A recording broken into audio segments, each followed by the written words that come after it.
Hello and welcome to our second episode of Discover Armenia.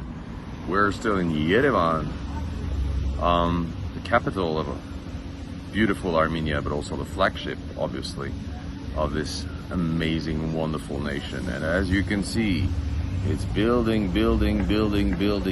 everywhere. So what used to be an ex-Soviet republic is becoming an amazingly brand new, super modern place. Of course, Armenians are very smart and very intelligent people, and they are preserving all their historical monuments. So they're only building new things in places where no historical monuments have to be altered, destroyed, or whatever. That would never happen. Armenia is a country of artists, mostly artists and arts.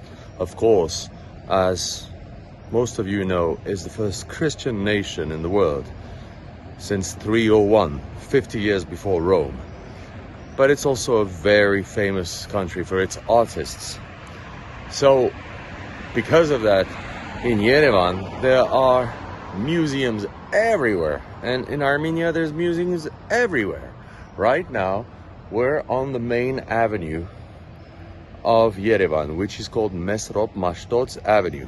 Right here, behind me, as you can see, you have a sign that is telling you where the Charens Museum is. I let you Google that name, Charens. So if you've never heard of who that fantastic man is, then you can figure that out by yourself. But signs like this you will find everywhere in Yerevan. So if you come here, be ready for great parties, be ready for great sun tanning, be ready for amazing people, but also be ready for a lot of culture and a lot of knowledge. As I just mentioned to you, we're on Mesrop Mashtots Avenue, which is the one of the biggest and longest avenues in Yerevan.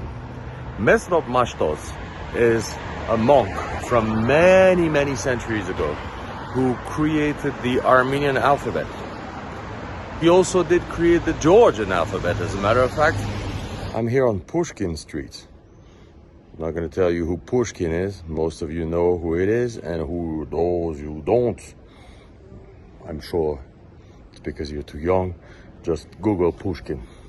Anyways, on Pushkin, just like on any other city in Yerevan, you have those machines, those orange machines, like the one right here behind me. From these machines, you introduce cash in the slot, which is right here. How do I find the slot? There. And you can pay absolutely every single bill. Your water bill, your electricity bill, your telephone bill, your cell phone bill, you name it. Not to mention that it's dead cheap compared to the rest of the world. But that's available at every single corner of every single street. Practical. In our first episode, I was telling you about barber shops in Armenia. As you can see, my friend Gurgen right now is taking care of my shaving. There's a bar in the back, but I do not drink hard liquor, so they just gave me a beer. Cheers, everyone.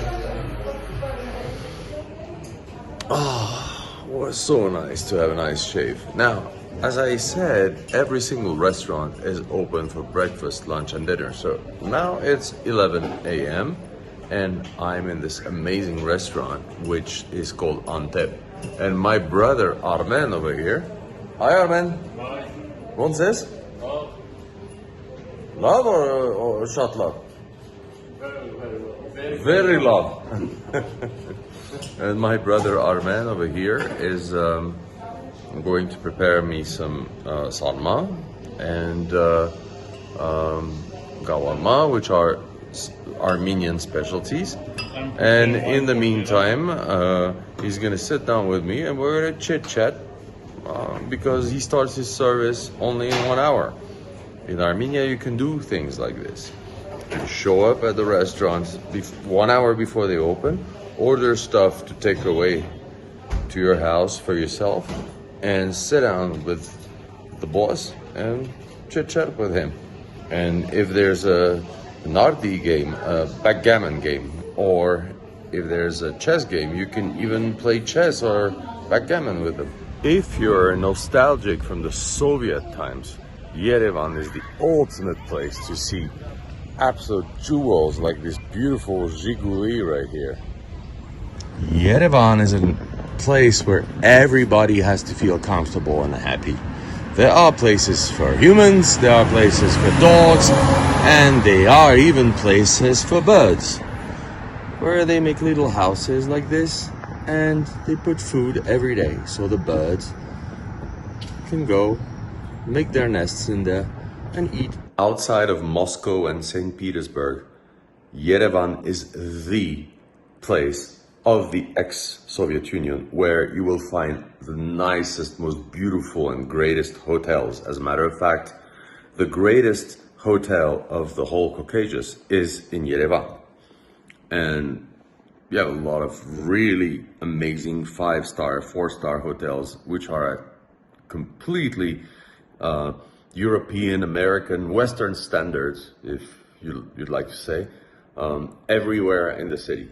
But also some brand new, fantastic, beautiful apartments, also at Western standards, which you can rent in Airbnbs, or which you can rent for the year if you'd like to move here for a little while and discover this beautiful country. So basically, you need not to worry about anything coming to Yerevan. You're in the safest place in the world. Your 16-year-old daughter can go to a party and walk back home at 2 in the morning. Absolutely nothing will happen to her because it is the safest country in the world. I think that the only safe place that I've seen in my life to this point is Japan. And trust me, I've been to over 80 countries, so I'm not exaggerating. It's really, really, really wonderful, beautiful, clean and safe place.